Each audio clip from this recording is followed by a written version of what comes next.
Hey Rip City, this is Anfernee, and it's time to open the briefcase with Casey Holdahl. Greetings, Blazer fans, and welcome to The Briefcase, episode 112 of The Briefcase. I am your host, Casey Holdahl, and the Portland Trail Blazers preseason began this weekend, and they're halfway through 2 games on the road this weekend to start their preseason schedule. 4 games total on their schedule, 2 games knocked out. Team now returning home to Portland to finish off their preseason schedule with games on Wednesday and Friday before starting their regular season.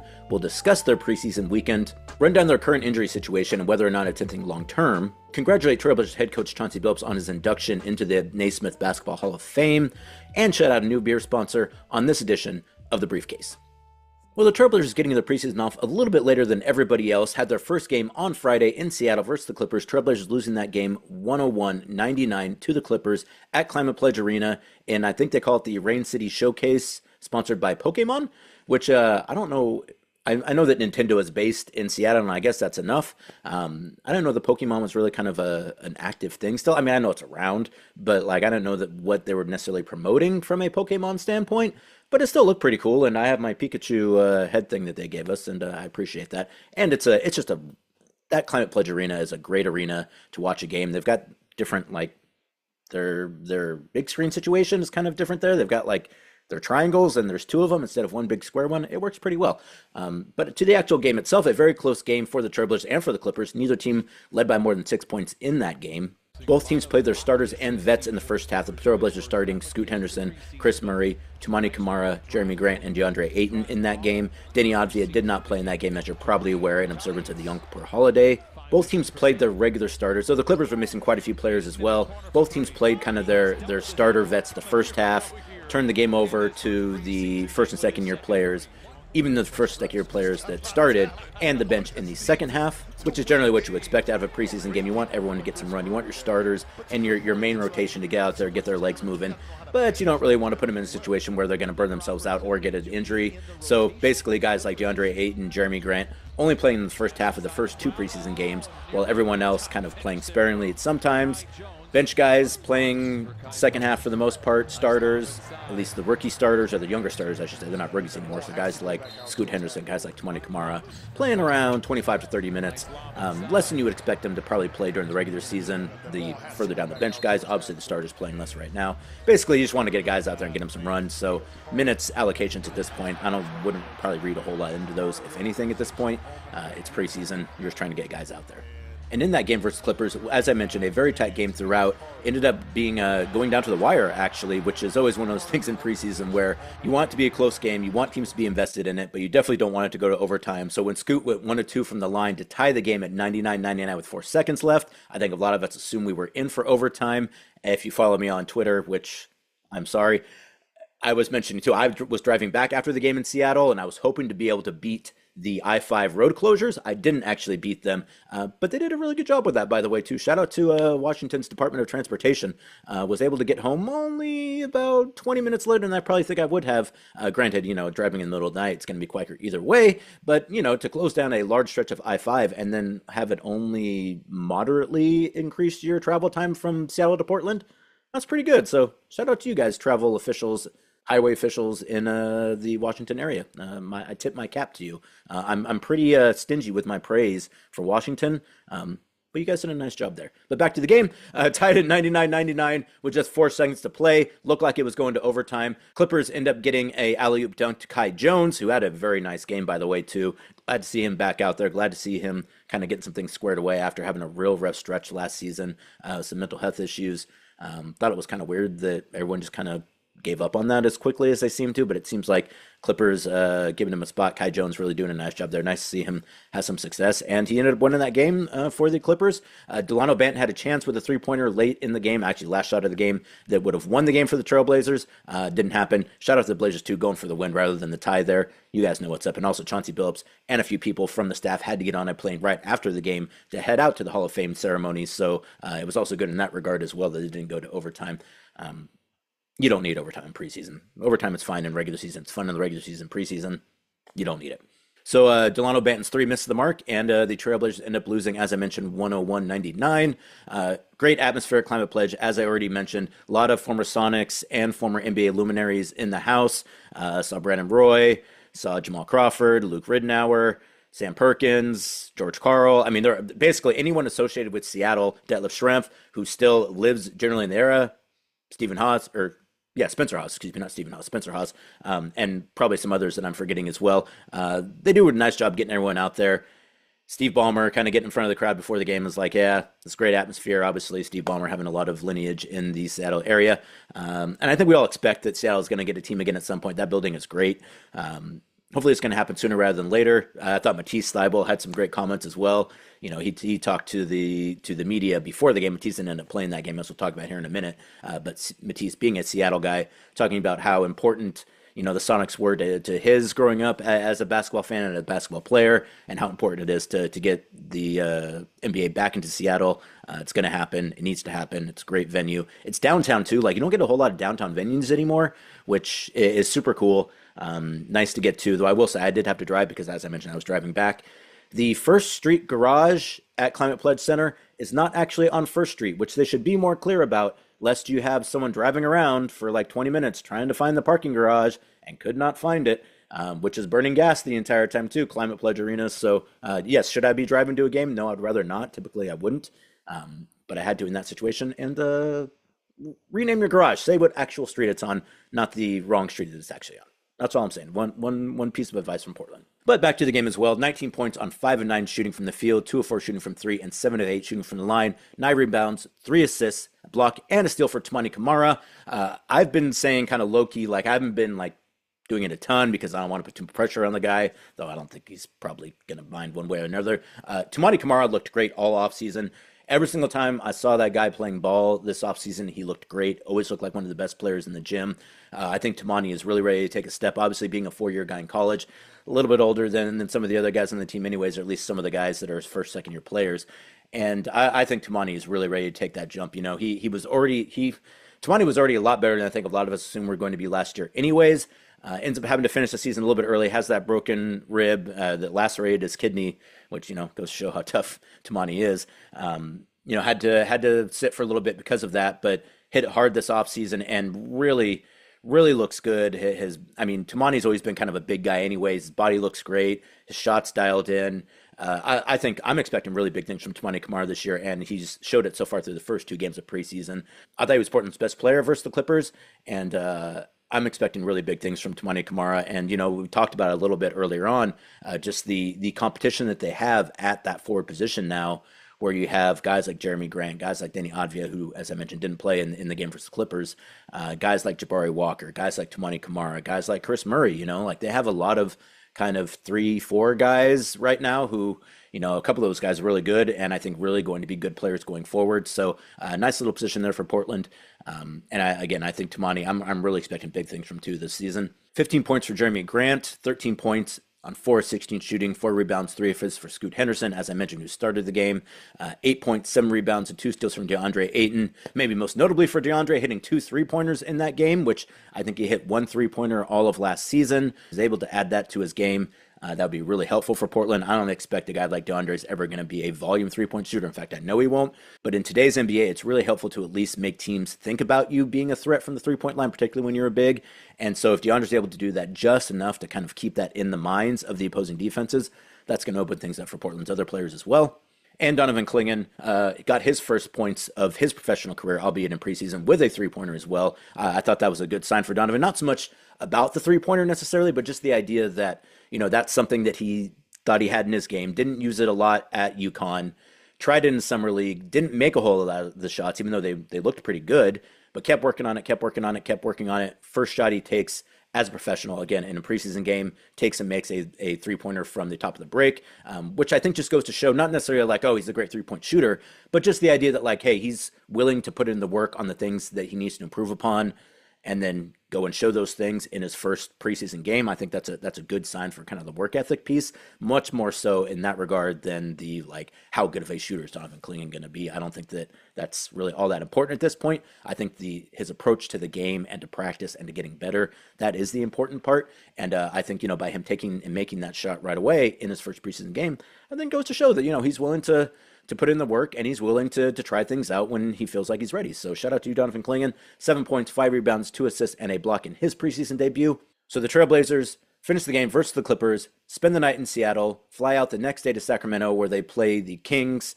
on Sunday, 3 o'clock start time. Trailblazers win that game 105-85 after a relatively close first half, one that featured the Kings beating the Trailblazers down the floor consistently in transition, and that happened in the Clipper game as well.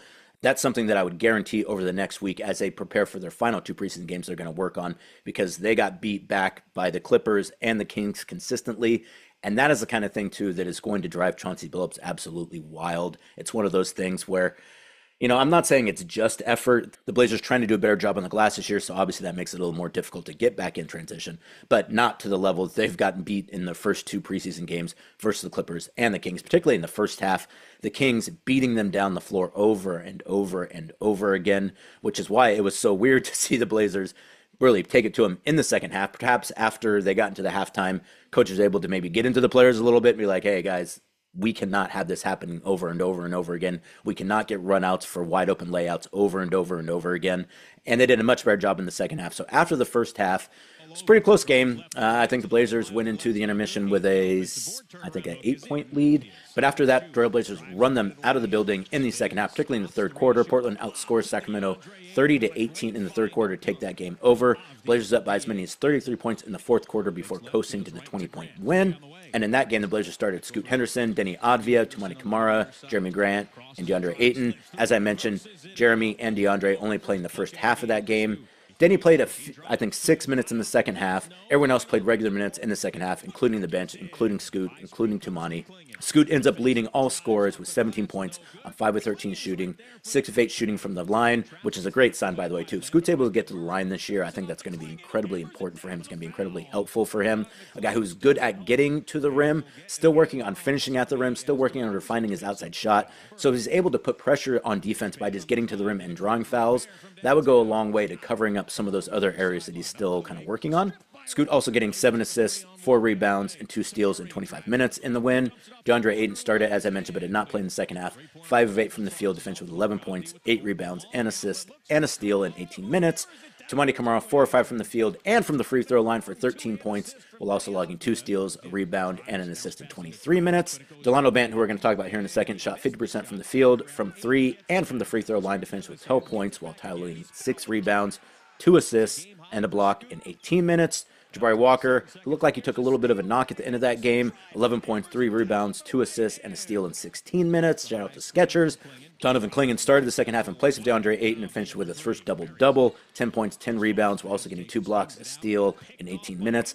I thought Donovan looked much better in the game versus the Kings than he looked versus the Clippers. I thought he was all right versus the Clippers too, but I thought Chauncey Billups had some good analysis of Donovan's game afterwards. He was like, hey, I thought he was all right, but his hands are too low. He's going for steals. I wanted to go for blocks.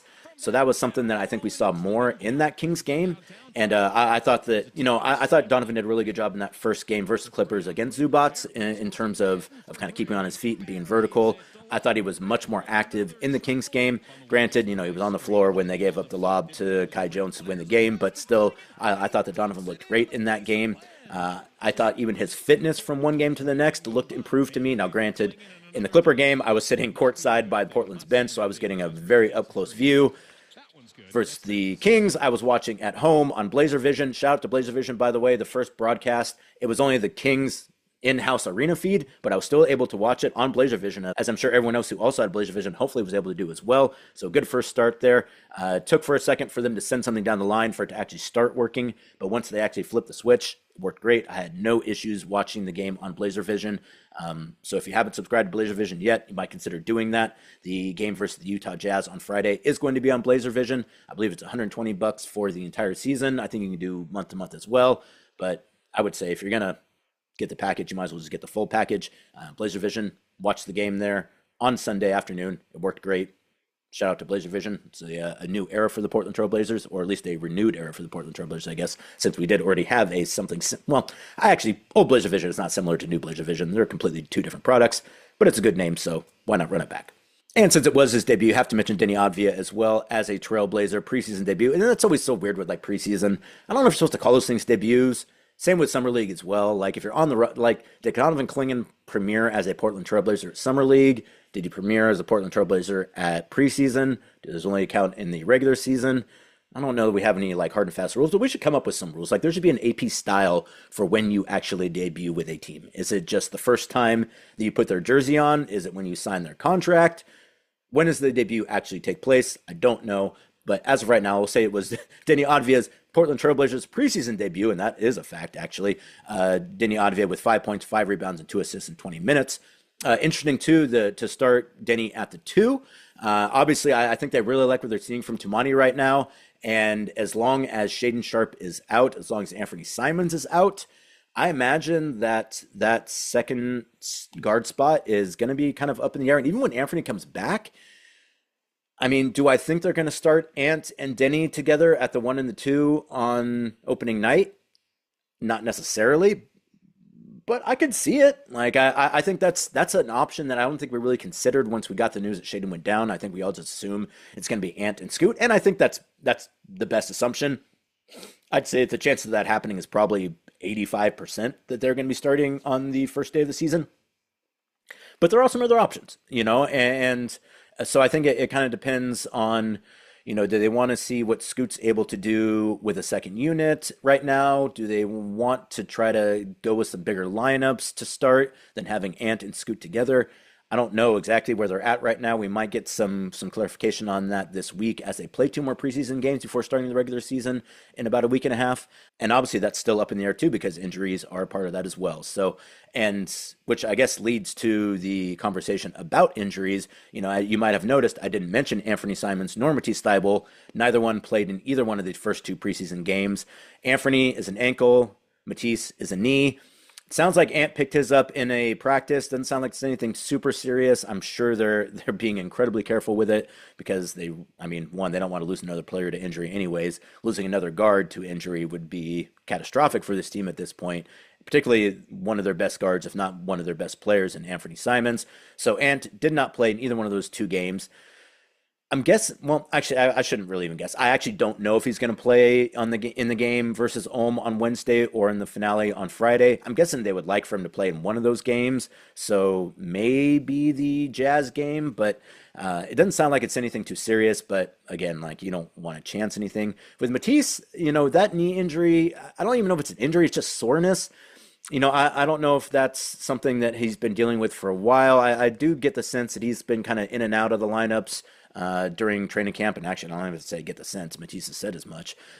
So, not entirely sure what the situation is there. You hope it's not anything long term. You hope it's not anything that's going to keep him out of the regular season. But he hasn't played in either of the first 2 preseason games yet, so you do have to be kind of cognizant of that possibility. So I bring that up just because it doesn't give us a chance to really figure out what Chauncey Billups is going to do with that starting backcourt while Shaedon Sharpe is out. Again, I think the assumption is that they're going to start Scoot and Ant together, and I think that's probably a pretty good assumption. But again, I would say the wild card, though, is, if you really like what you're getting out of Toumani Camara, which the team does, and you really like what you're getting out of Denny Advia because you expended resources to bring him in to be on your team and you want to see him get minutes, which they do. If you really like both Denny and and Jeremy Grant, is it worth playing Toumani less minutes in order to get Scoot more minutes with the starting lineup? Or does it make more sense to run Denny as a 2, which is maybe kind of a little bit out of what he would generally play, in order to get Toumani minutes at the 3? I don't know. I think that's something that they could toy around with. I think we saw last season what the Scoot Ant backcourt looks like. It doesn't mean it can't get better, but we already kind of know what that is. And if one of the points of this season is to kind of continue that journey into figuring out what they have with some of these players, I think getting a good sense of what you have with Toumani Camara and Denny Advia also makes a lot of sense too. So, again, I'm not necessarily expecting that to be the case. I fully expect that Ant and Scoot are going to be the starting backcourt on the first game of the season versus the Warriors. But again, I could also see them maybe trying a few things out. Maybe you run that out for some games, and then maybe you switch things up after you see it how it is when you get further, maybe a couple weeks into the season. I don't know. Hopefully Shaedon Sharpe's able to get back out there. One of the good things, I was glad Sean Highkin mentioned it, Shaedon is not wearing a brace right now. When we saw him at FanFest, he was in a sling, so I kind of assumed that the idea was going to be they were going to keep him immobile for a while, and obviously they kept it immobile for a little while. But he has not been wearing that sling. He was taking shots, after shoot around at Climate Pledge Arena before the Clipper game. Not going through a workout, but, getting some shots up wearing his sweats, which, is not like a huge indication of anything. But if they felt that that was something more serious, I'm quite certain that they would have him in a sling. I'm quite certain they would be like, hey, Shaden, do not raise your arm up over your shoulder. So, maybe a little bit of good news there. Again, I wouldn't read much, if anything, into that. But he's not wearing a sling. So that seems like it's probably a good thing. So who's to say how long Shaden is going to be out? Obviously, he's going to be out for at least that initial time frame, which was a month. I guess at this point, that's been a week now. So it's probably about 3 weeks out now. So, then you get to through the first couple weeks, and maybe Shaden gets out there. Who's to say? I'm guessing they're probably not going to throw Shaden into the starting lineup after being out for a month. But either way, all of that is just to say that while I think we've made some pretty good and pretty frank assumptions about what the starting lineup is going to look like on day one, I do think there are some options that they could consider there. And, I'm just throwing those options out there for you, the listening and viewing public. So real quick before moving on, as we always do on the briefcase, we always like to pay attention to what the betting lines are doing in regards to the Portland Trail Blazers. And while the preseason, I don't pay a whole lot of attention to the betting lines because it's pretty difficult to tell who's going to be in and out. So I think a lot of those lines are just kind of speculative anyways. The Blazers did cover in both of their first 2 preseason games. They were 4.5-point underdogs to the Clippers and only lost by 1. And they were 5.5-point dogs to the Kings and ended up winning by 20. As always, this is not betting advice. I'm just telling you what happened. Informational purposes only. I will say, though, that betting preseason, probably not the wisest decision, folks, because you don't know what the minutes are going to be. It's really more about kind of seeing what players are the progress that they've made, and a whole lot less about kind of winning the game. So, unless you feel like you got a real solid sense on what's going on, I would maybe, if you are someone who is interested in wagering on your Portland Trail Blazers, I would say maybe wait until the start of the regular season when you can kind of assume things are going to run a little more clearly than they run in the preseason. But, I guess that you're adults, or I hope if you're wagering that you're adults, you're at least 21. And do you have to be 21? Yeah, 21. Yeah, it is 21, not 18. Either way, Blazers did cover in their first 2 preseason games. I don't know if they're going to put out a line for the game on Wednesday versus Ulm.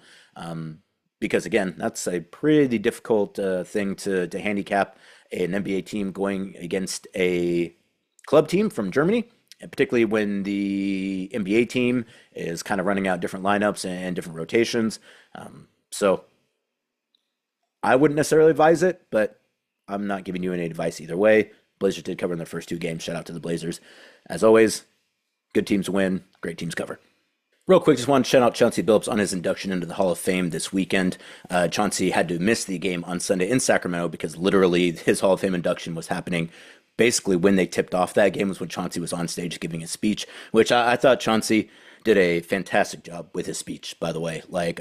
He had talked about it a bit with us. He said he had to shorten it down. I think it ended up coming in about 10 minutes. And I thought he did a really nice job with it. Talked about kind of, his family name and how, when his grandma had mentioned that, when he was younger, their family name, from their journey from, in the South to Omaha and then to Denver, maybe the Billups name, not exactly what they wanted it to be. And that she had hoped that maybe someone in their family could go out and do something with their name that would kind of restore its honor. And Chauncey, being in the Hall of Fame, absolutely doing that. Again, and just a really well put together speech. Did a nice job of kind of thanking a lot of the people and the organizations that have helped him along the way.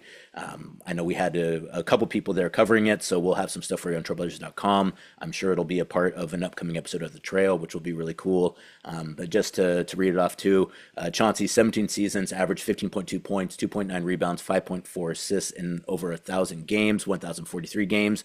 across 7 teams, was named the NBA Finals Most Valuable Player in 2004. And that's really, I think, what kind of cemented Chauncey's Hall of Fame status is winning that MVP of the Finals in 2004, where he led Detroit to an NBA championship. A lot of guys from Detroit there in the building as well, which is really cool. 5-time All-Star. Chauncey Billups was named All-NBA second team in 2006 and All-NBA third team in 2007 and 2009. Also received NBA All-Defense second team honors in 2005 and 2006. 2008, he was awarded the NBA's J. Walter Kennedy Citizenship Award for outstanding service. He was also named the NBA Sportsmanship Award winner in 2009 and was the winner of the inaugural Twyman Stokes Teammate of the Year Award in 2013. And that award recognizes the player who best exemplifies selfless play and commitment to his team. In addition to winning an NBA championship and his NBA accomplishments, Chauncey was part of the USA gold medal FIBA World Championship team in 2010 and the bronze medal winning team in 2006 at the FIBA World Championships.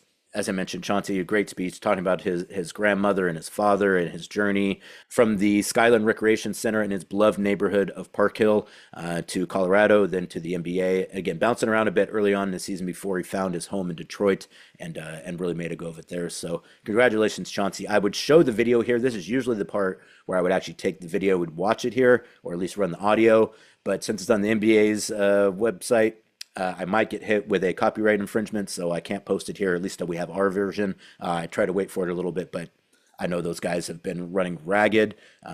Basically, as I mentioned, they got on a flight right when the game got over in Seattle, flew to Springfield, full 2 days of events, and I think they flew back on Sunday night, maybe Monday morning. Either way, those guys really putting in a lot of work to cover that event. Shout out to Brucey, shout out to Tristan. And so we'll have some more stuff about that sooner or later. Again, I just thought that Chauncey did such a nice job with this speech that I just wanted to shout him out as someone who's written some speeches and done quite a bit of public speaking. I thought Chauncey was really good. I thought he hit all the right marks in his speech. So congratulations, Chauncey. Congratulations on making the Hall of Fame. You deserve it. And we will see you at practice on Tuesday. All right, before wrapping up this edition of the Briefcase, wanted to mention real fast, the Portland Trail Blazers have a new beer sponsor. I'm always interested every year, basically the week and a half before the season starts, we're kind of getting out all of the new things that are going to be in the arena. So they're going to have the tour through Moda Center here this week with some of the new food offerings, which I'm going to go to. So maybe on the next edition of the Briefcase, I can talk a little bit about that with you. But I also like to the kind of some of our new partnerships always going to get thrown out there right before we start the regular season. The Portland Trail Blazers and Rogue Ale and Spirits, which I'm just going to call Rogue from here on out, have teamed up to create a co-branded beer for the 2004-2005 season, the Rip City IPA. The brand new co-branded beer will be available at all Rogue pubs and Moda Center starting on October 16th as the Blazers take on Rado Farm Ohm. That is the preseason game on Wednesday. You can get your first Rip City IPA at Moda Center on Wednesday in that preseason game versus Ulm. Tickets for sale now. They've got to be fairly inexpensive, I would imagine. So maybe come to that game on Wednesday. Check out this new Trailblazer squad.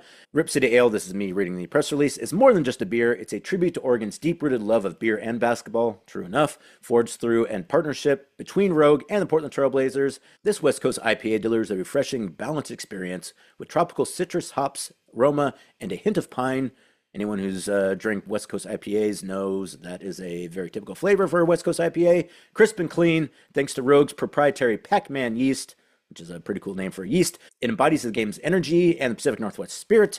The Rip City IPA is for Oregonians who take pride in their state and Oregon's team. Also for our fans in Southwest Washington as well. I don't want to leave you guys out of it. I know you guys like your beer as well. So I'm going to also say it's for Oregonians and Southwest Washingtonians. During the 2024-25 season, the Rip City IPA will be available at all Rogue brew pubs throughout Oregon, giving Blazer fans the perfect place to gather for every game, home or away. I really like this part as well. To sweeten the deal, Rogue will offer $1 off any pint of the Rip City IPA at their pubs during Trailblazer games. Can't beat that. For one game this season, Rogue will also be rallying Rip City and hosting a Trailblazers watch party at Rogue Eastside Pub. And Rogue will also have 2 samplings in arena this season. More details will be available at a later date. Fans can also bring their favorite new beverage home, as Rip City IPA will be available for purchase at Fred Meyer and other local stores. So you can get the Rip City IPA at Moda Center, at Rogue Breweries, and at Fred Meyer at some point in time. And I want to say as well, too, that whenever they do have that game at Rogue, I'm sponsorship people, if you happen to be watching or listening to this, pick a game that I'm not going to be traveling for because I would like to go to that event. I do go to most games this season, but we all take about a trip or two off this year. And for my trip off, I would like for it to coincide with the Rogue East Side Pub Rip City IPA tasting event because your boy likes to watch basketball and drink beer. So I'd like to be a part of that. So that's me asking our sponsorship people and the people at Rogue to pick a game where I'm going to be home because I'd like to attend that. So Rip City IPA, check it out. I also mentioned too, if you go to the Rogue Brewery in Newport, take your crab pots out there, throw them off the dock.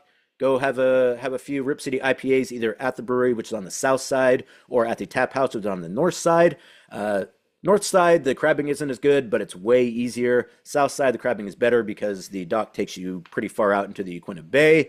But it is kind of a bit of a walk, and you tend to get a little more weather in that part as well. It's cooler to drink beer at the brewery than it is at the tap house, but the tap house, you also have some more food options there, though the food at Rogue is also pretty good too, so you probably should just eat there anyways. But either way, you can get your Rip City IPA, throw your pots out, catch some crabs, Dungeness, Red Rock. You could even rake some cockles at low tide by the pier on the south side, and have a nice little day in Newport. Drink some beer, get some seafood, catch your dinner. You can't really typically make your own IPA. I mean, I know some of you make IPAs.